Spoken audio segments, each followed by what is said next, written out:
بسم اللہ الرحمن الرحیم۔ آج میں آپ کو نہر سویز کے بارے میں بتانے جا رہا ہوں۔ اس طرح کے واقعات اور معلومات جاننے کے لیے ہمارے چینل کو سبسکرائب کریں۔ نہر سویز مصر میں واقع ہے۔ نہر سویز ایک شاندار پروجیکٹ ہے۔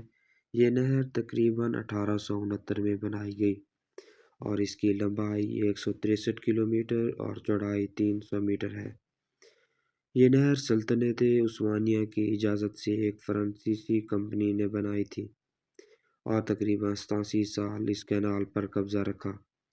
پھر جمال عبد الناصر، جو کہ مصر کے روح رواں تھے، انہوں نے 1951 میں اس نہر کو نیشنلائز کر لیا تھا، جس کے نتیجے میں مصر کو فرانس، برطانیہ اور اسرائیل سے جنگ لڑنی پڑی، لیکن اقوام متحدہ اور امریکہ کی مداخلت کے بعد یہ ورثہ مصر کو تفویض کر دیا گیا۔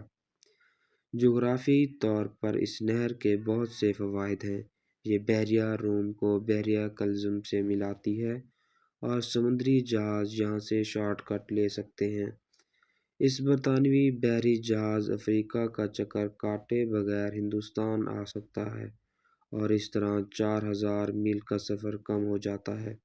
شکریہ۔ اس طرح کی ویڈیو دیکھنے کے لیے